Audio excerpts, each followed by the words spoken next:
Welcome to the Rising Lioness podcast on All About Animals Radio, a place dedicated to animals and all those who act to protect and advocate for them. Hi, I'm your host, Erica Salvamini, and I'm thrilled and honored to be here representing All About Animals Radio using my voice for the animals. Thank you for joining us for what intends to be a thought-provoking and soul-inspiring series where we discuss topics aimed at understanding the importance of the relationship between empathy, animal rights, and our peaceful coexistence with the animal kingdom. And now on to our show. Hi, today we welcome Devan Schowe, Campaigns Associate for the Wildlife Conservation and Animal Welfare Organization Born Free USA. Their mission is to fight against the exploitation of wild animals in captivity. Before achieving her master's in primate conservation in 2019 at Oxford Brookes University, Devan worked for several years as a primate caregiver and veterinary assistant at the Born Free USA Primate Sanctuary in South Texas. In her current role, Devan researches and writes reports on target issues, including the private trade of wild animals in captivity, effects of social media on wild animals, the fur trade, and trapping. Devan also increases public awareness on these issues by campaigning on various platforms, including social media, blog posts, and podcasts like The Rising Lioness. Hi, Devan, welcome. Thank you so much for joining us today. I really appreciate it. Yeah, of course. Thank you for having me. Definitely.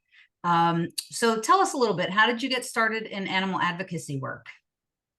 Yeah, so I've always been really passionate about animals, and I knew from a very young age I wanted to go into some line of work that would have me either directly or indirectly dealing with animals in some capacity.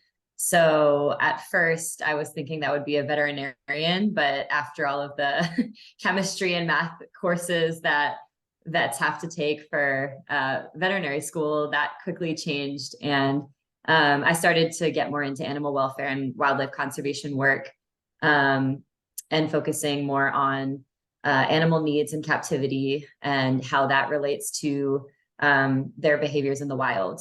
So I got my undergraduate degree in animal behavior at a small liberal arts college.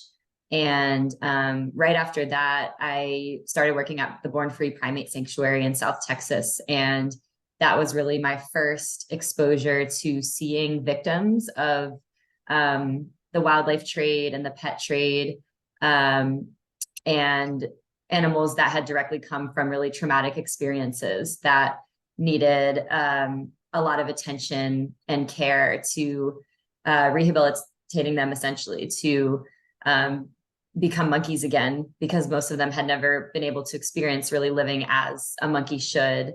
So that was really interesting, and it got me thinking how I can, instead of treating the sort of symptoms of a larger problem, which is the primate pet trade, which is where we got a lot of our monkeys from, I really wanted to start to focus on looking at the source, the causes of why these monkeys end up at primate sanctuaries and why behaviorally they are struggling so much after growing up in that environment. So yeah, long story short, I went to grad school, did a degree in primate conservation, and then found myself back with Born Free USA in this position as a campaigns associate.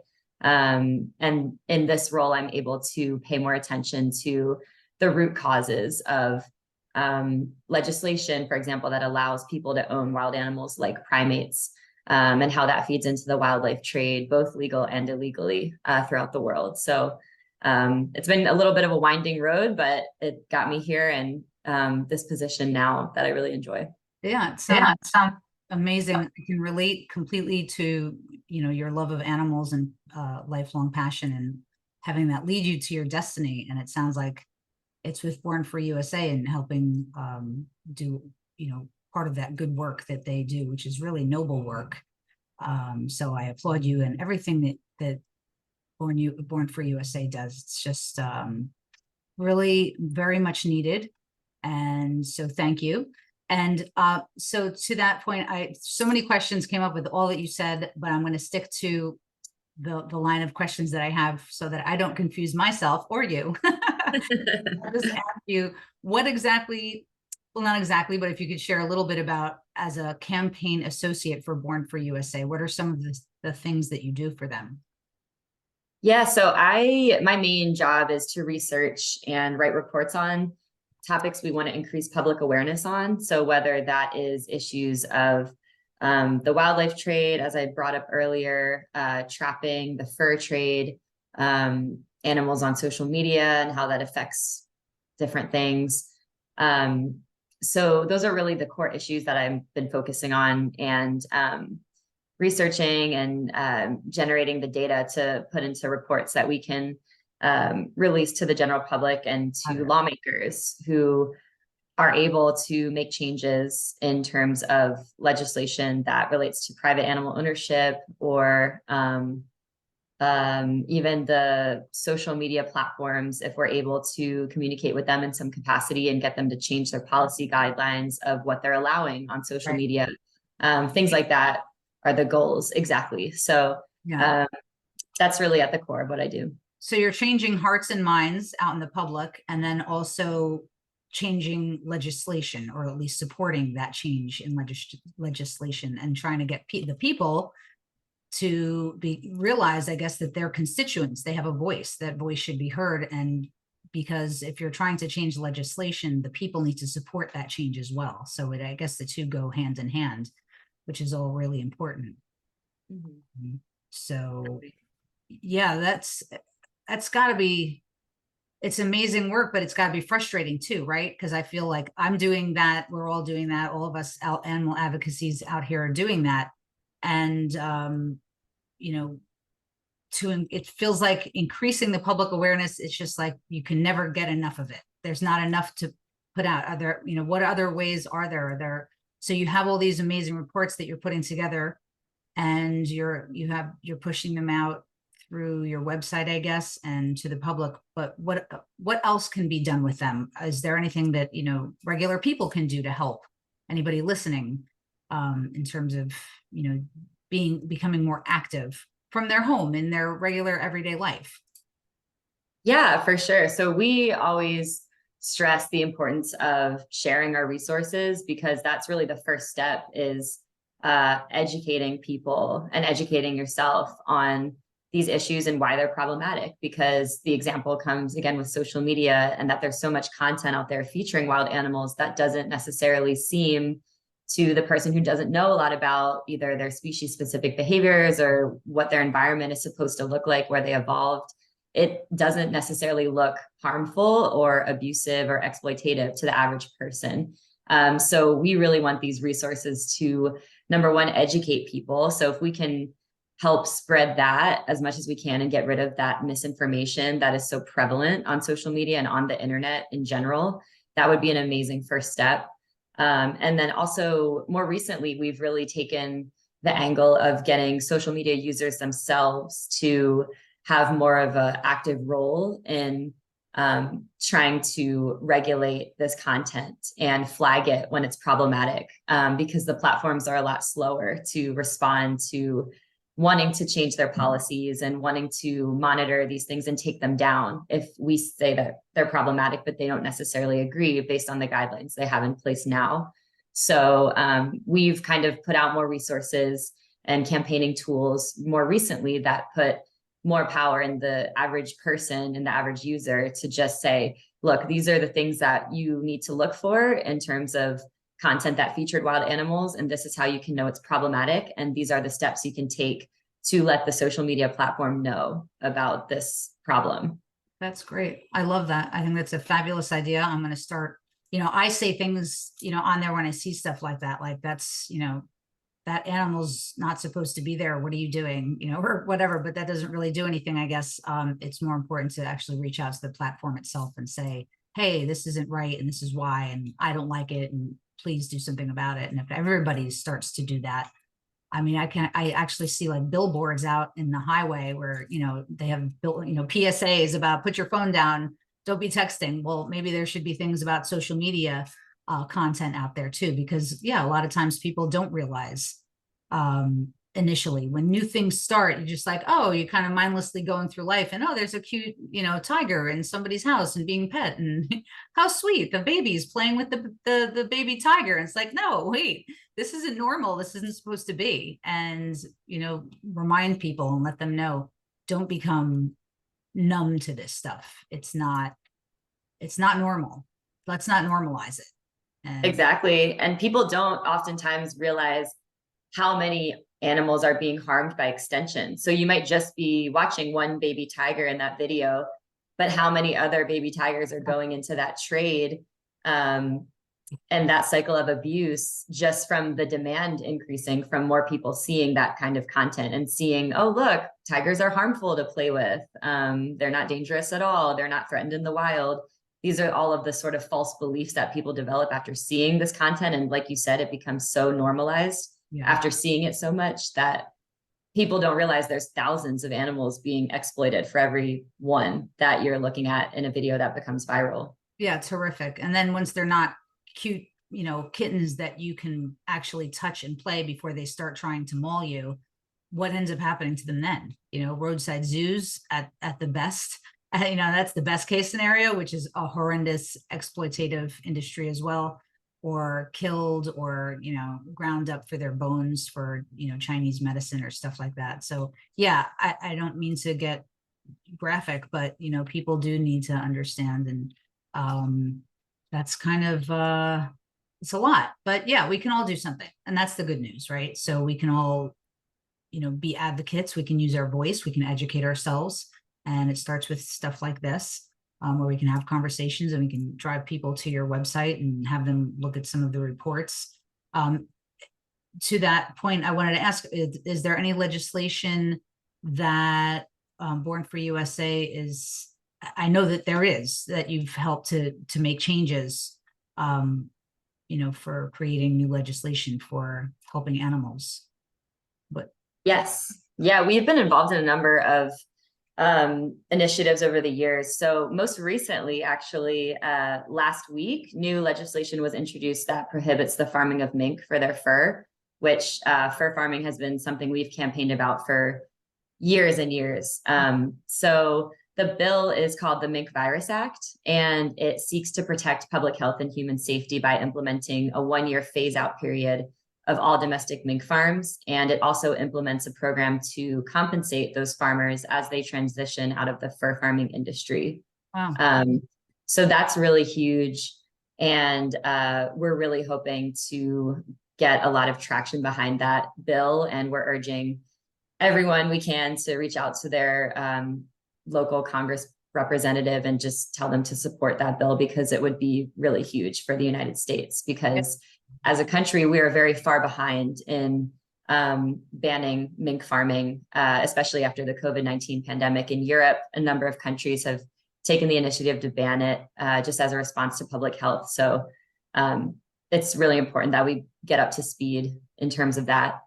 And then another one that was also pretty recent, it was back in December of 2022, the Big Cat Public Safety Act was passed, which was huge because it was amazing. So that bill basically banned the private ownership and public interaction with most big cat species. So Born Free alone, in addition to other organizations and individual citizens and champions on Capitol Hill, all together had been campaigning for that bill to be passed for 10 years. Yeah. So it was first introduced in 2012. So it was a long time coming and lots of work over the years. So it's just a huge win. And that was really incredible to see, and very exciting for us. And it'll help, curb horrible things like the cub petting industry and canned hunts, things like that. And then the other big one I just wanted to mention is the Captive Primate Safety Act, which was introduced in May of 2021. And so it hasn't really gotten very far. It's supposed to be reintroduced the next congressional session.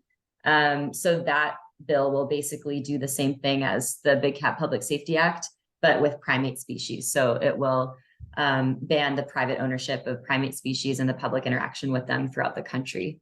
That's amazing. Congratulations on the wins. Yeah. Big Cat Public Safety Act. Yeah, it was huge. It was tremendous. I was going to ask you about that. So thank you. I didn't know about the mink virus one. So when is that supposed to be, or was introduced already? Yeah, it was just introduced last week. Oh, So yeah, so it's you guys, very, very new. okay. Did you put out a post at all on that? Because I would absolutely love to help support that, and I'll take a look myself. Yeah, we just did today, actually, just this Okay. morning. Oh So wow. yeah, everything's new. Okay. Wow. Well, good luck with that. Yeah, I'll help do my part and support that. Great, thank you. Of course, that's amazing. And my next question was going to be a little bit about the primate the Captive Primate Safety Act. So thank you for bringing that up. I know that because you started with primate as a primate caregiver for Born Free USA, it's probably your heart is probably in that a lot, even deeper and more so. Not that that takes precedence over all this other work, but I'm sure that's near and dear to your heart. And I know that you created, or at least you were in part a creator of the Finding Sanctuary documentary, the one called Life After the Primate Pet Trade. And I watched that recently, which was an amazing movie. I highly recommend anybody go and see that. It's only about, I think, 20 minutes long, and it's really important and really astonishing. Like, it really tells you and shows you what happens, which is exactly what you were just telling us about in the beginning of this podcast, how these animals, these poor monkeys, who many of them don't even make it out alive, right? Because they're going to do what monkeys do, which is pick fights and attack whoever they're hanging out with, which in this case are humans who have chosen to take these monkeys, they're supposed to be wild animals, and make them their own companion pets. And they're making them do unnatural, abnormal things monkeys shouldn't be doing, wearing, they have leashes around their neck, they have clothes on, they're living life with these humans as though they're their children or companion. And so the few that do get rescued, it's not a fairy tale ending, is it? Is how the documentary describes it. And what you see is not a fairy tale ending, because they end up with OCD and they have to spend the rest of their life recovering in a sanctuary, which sounds really nice, but that's a living hell still, because some of them are self-harming and hurting themselves just because of the trauma that's been done. Same thing as that, humans, when we're traumatized, we have our own journey to recover and heal from. And these are animals, and they have their own, behavioral issues now that come as a result of what's been done to them. So I don't know, that must have been challenging for you to make that movie and, kind of go through all of that again, right? Yeah, it's always challenging to see the damage, the irreversible damage that has been done to these monkeys from the time they were babies. It's always challenging to witness that, but I knew that the importance of making that documentary really outweighed that uncomfortable feeling I had throughout making it, because as a caregiver, like you do develop a sort of it's not like you ever become numb to it, because it never really loses its impact when you see them carry out these behaviors, the self-harm, like the really troubled expats oftentimes will bite themselves or pluck their hair out, or you'll see them rocking or just pacing a lot. So it's always very troubling to see, but you also develop a sort of, okay, like, as sad as it is, this is kind of their normal, and we do everything we can to lessen the experience of those behaviors. So we'll give them things like enrichment, we'll try to vary their social opportunities as much as we can, and vary their environment to keep it stimulating and lessen the boredom that they might experience where these behaviors would really increase. But yeah, for the most part, unfortunately, you just get used to seeing it as a caregiver and just trying to do the best you can for them. But it was actually also really kind of nice for me to go back there and see all of the monkeys I used to work with, because a part of me does really miss that direct animal interaction that I had as a caregiver. So it was almost like a reunion for me. And it was nice because, yeah, it was like one of my first big projects I had. Coincidentally, after I left working at the primate sanctuary, it was actually focused on the primate sanctuary and primates in general. So it kind of coincidentally worked out that it was like a very soft transition into this new position where I wasn't working with I was supposed to not be working with the monkeys at all, but I ended up going back and seeing them and getting the footage. And we had the opportunity to work with a wonderful filmmaker named Jack Wooten. He did a great job capturing everything. So it was definitely bittersweet, but I'm really glad that we were able to get that footage and put it out just to increase that awareness. Yeah, I can see how that would be pretty fulfilling. So it was a beautiful, beautiful piece. Thank you. Yeah, full circle moment for sure. Yeah, for sure. And so I wanted to ask you next, the last time we spoke, you were telling me about an aquarium report that was being worked on, and you explained how fish are some of the most exploited animals in the world. And I think, if I remember correctly, is that your kitty? Yes. I was going to warn you at the beginning, but recently she hasn't been very active. Yeah, you can hear her meowing. Awesome. I have an orange cat floating around here too. So if you see a tail in the way. You had said, I think 80% or something like that of the fish don't even make it out alive during transportation. Is that accurate? Yeah, that's correct. There's pretty much during transport of the private trade, the mortality rate has been documented to exceed 80%. So any of that can range from just stress of transport or capture, injury, disease, or mistreatment. So it's a really high number. And unfortunately, most percentages of mortality have been not quite that high, but also very high for other species as well in the wildlife trade. Wow. That's super upsetting. When you say, so this is an aquarium report, is that, and you say fish, what includes that? Are we talking about the big animals? They're actually mammals, whales and dolphins, or are we talking strictly about fish? So for this report, we're actually talking only about fish, which still includes thousands of species.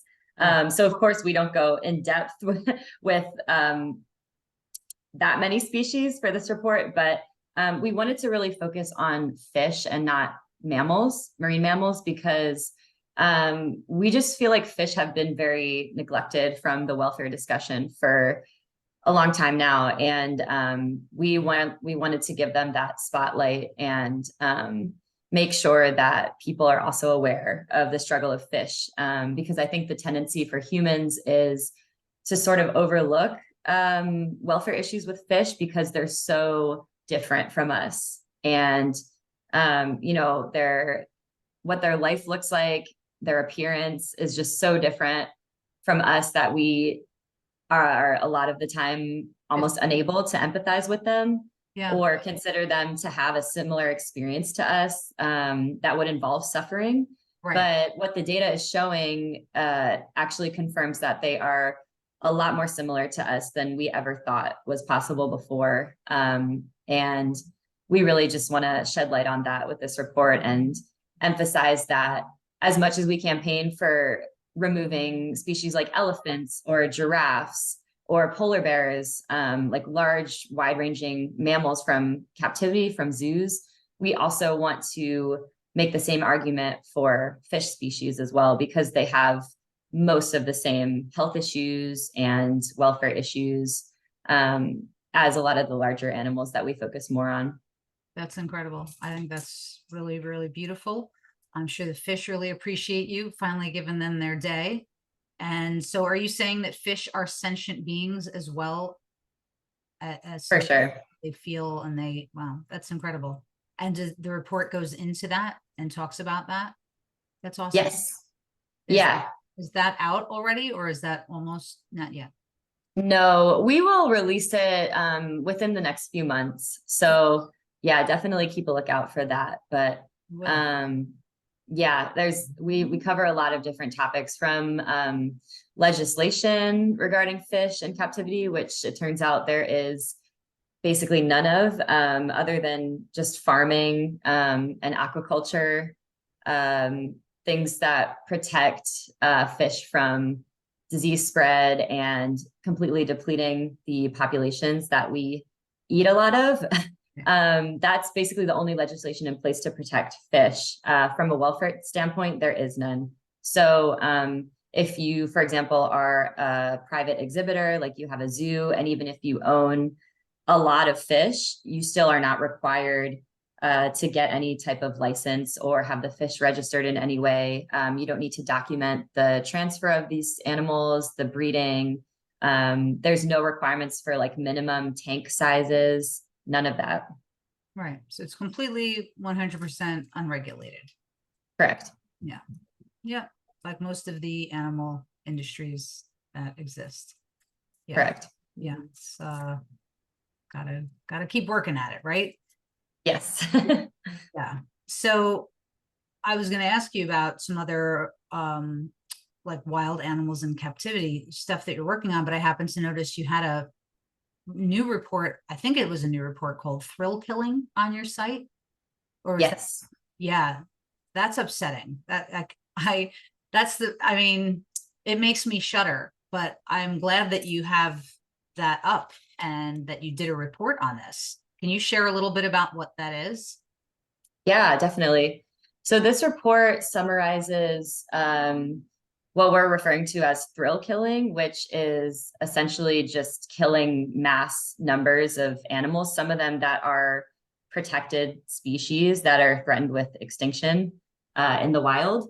And we document the way that these animals are killed en masse throughout the country, because in 42 United States, these types of competitions are completely legal. So it's anything from a rattlesnake roundup, where people are encouraged to find as many rattlesnakes as they can, where they're killed basically in a pit at a venue, to bobcat killing contests, where people are encouraged to get the biggest bobcat they can find.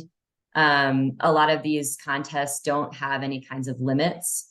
So it's just incredibly damaging and doesn't do anything for conservation whatsoever, especially in terms of the wild pigs that are in Texas. The argument has been made that the killing competitions help wildlife conservation, but there has been evidence that suggests that it actually does the opposite, and increases the populations. The populations rebuild right after these competitions. So it's just not scientifically founded, and it's hunting just, quote, for the fun of killing animals. Yeah, that's an excuse. And, you know, I remember from my abnormal psych class in college that thrill killing, like, you know, killing animals just for fun, was considered sociopathic. And Yes. I don't know where that changed. I don't know what's happened in our world, in society, where it is not only not considered sociopathic, but this behavior is being, you know, encouraged, and it's actually becoming a money-making industry.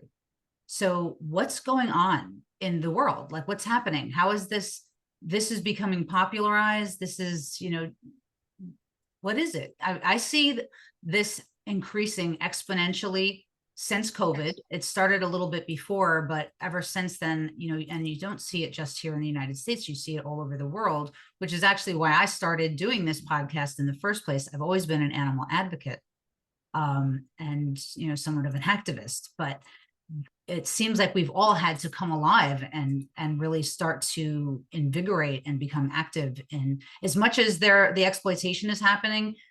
You know, the good news is you see all these animal advocates coming out and like really going to work, because we have to, because it does feel like a genocide is happening. And I don't say that lightly. It really does seem to be what we're witnessing, I think. And can you talk to that a little bit? Like, what's the psychology behind this? Does some of the report that you have, thrill killing, talk about some of this stuff? Yes, there's actually one competition I kind of already mentioned that comes to mind, which is the Sweetwater Rattlesnake Roundup, which essentially people are encouraged to round up as many rattlesnakes as they can, and it's resulted in the collection and death of, and they actually measure the rattlesnakes in pounds instead of individuals, which is also concerning, but in 1 year, it was recorded that they had 24,262 pounds of rattlesnakes. And so they kill all of these rattlesnakes. And it's actually sponsored by this organization, which is a youth leadership development organization. Very nice. And That's what yeah, we're in the youth. exactly. Yes, it's called the Junior That's Chamber International, I'm JCI. sorry, I cut you off. Can you repeat that again?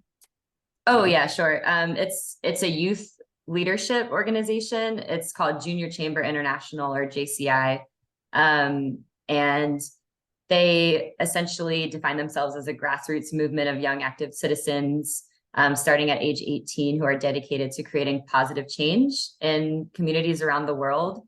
And it claims to empower young people. Yeah, yeah. And so organizations empower young people to mass murder animals. This is astounding. Okay. Yeah. Go on. Yeah, and this is just one little tidbit that we found from our undercover investigation. They had really troubling things happen at this rattlesnake roundup. Like one of the things, the activities they had for the kids was to paint their hands in rattlesnake blood and have them put handprints all around like a mural. So it's a lot of just really concerning. This isn't even adults. They're like indoctrinating young people to mass murder animals, create future sociopaths. This is really disturbing. I didn't know that this was going on. I'm going to read that report, as hard as it will be for me to do. And I will further act by putting out some posts on it, because this is really just so upsetting. You have to become hardened to do this work, don't you, Devan? A little bit. Yeah, but that definitely didn't make reading this report any less difficult. My supervisor actually led this report, and it's really heartbreaking what is legal. And we do discuss the fact that things that are still legal today aren't necessarily right. So it just goes back to, with animals, you need to think of them as individual beings, and just the fact that they're measuring them as just a lump, weight, just goes to show that there's no value at all whatsoever on these individual lives. And we did actually reach out to that youth organization a couple of times for a comment, but they never returned our request. So it would be interesting to hear what they would say to try to justify that. But in my opinion, there's just no way to justify something like that. There is no justification. You're absolutely right. And so it does not surprise me that they did not respond back to you, because what could they possibly say? Right. Yeah. So my gosh, on that note, we have to find a positive way to end our podcast together, because it is really important to, let people know that their voice is important, and what they do matters. All of us, what we do matters. Living consciously, being consciously aware of our actions every day matters to the world, matters to the animals right now more than ever. So what you're doing, Devan, and what Born Free USA is doing, and other organizations, like, do you ever work with organizations like to join forces like PETA or any of these other, to do these like monster, legislative moves?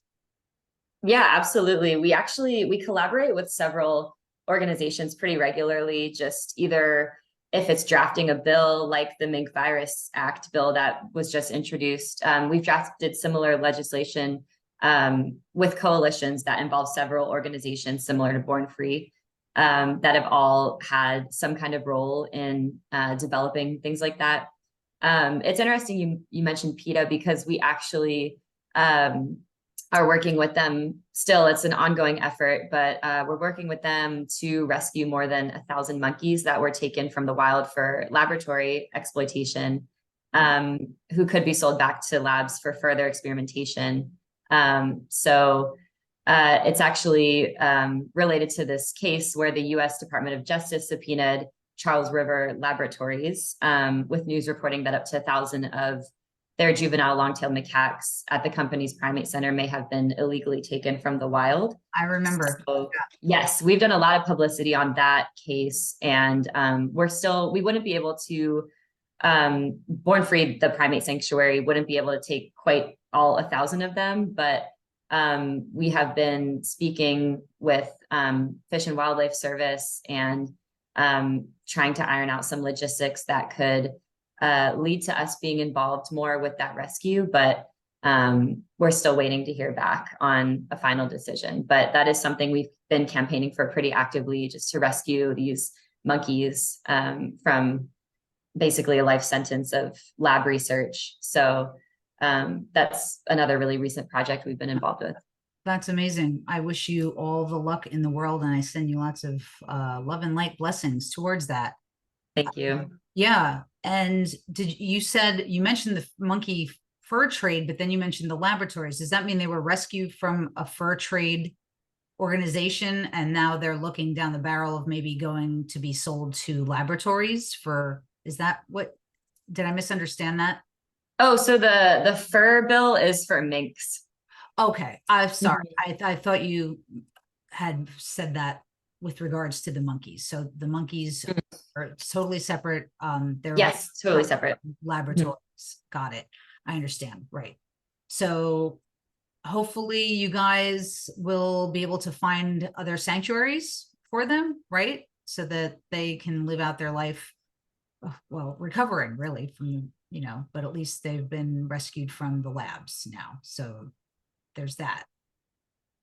Yeah, we're still kind of in conversation with the U.S. Fish and Wildlife Service to figure out the logistics of what that rescue would look like. But so until then, we're not sure. So they're still there in the lab. Okay, I understand.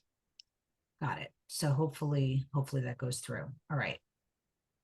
Maybe we can stay in touch on that. And there's so much to talk about, and there's always going to be stuff to talk about because this isn't something that's going away anytime soon. Hopefully it will improve and will continue to improve with the work that you're doing and other organizations like Born Free USA. And I hope you'll come back again and maybe talk to us again with an update on the latest reports that you guys are working on. So you always have an invitation here, and I really appreciate that because the work that you're doing, the work that your organization is doing is so needed, and helping promote this to regular people who are listening and want to do something to make life better for all of us here on the planet, as well as for the animals, because really we are all just one and we all are sharing this planet together. So it does really behoove all of us to do the right thing and treat them well, because without them, we can't really survive, can we? Exactly. Yeah. So, well, thank you, Devan. It was a pleasure. I really enjoyed our talk today. It goes so fast.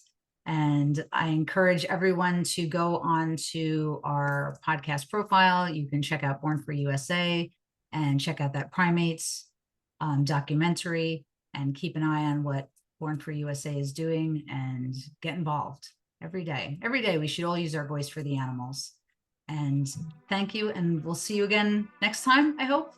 Absolutely. Yes. We would love to be back. Great. Thanks, Devan. I'll see you next time. Have a good one. Thanks so much. You too. Bye, everybody. Thank you. This has been Erica Salvamini for the Rising Lioness podcast on All About Animals Radio. A special thank you to Chris Corley for generously lending us his song, Zero Gravity, for the Rising Lioness podcast theme. Please take a moment to write a review for our show, as it helps others to find us. Please also support our guests and their work, All About Animals Radio, and our social networks. Doing this further supports the animals and their advocates too, thereby making you an Animal Kingdom warrior also. You can find our links on the Rising Lioness podcast page. Until next time, in the words of Sharon Nunez, Animal Equality President, remember this: the small actions of one passionate individual can create a butterfly effect, leading to a movement that has the power to change the world. Please use your voice for the animals today.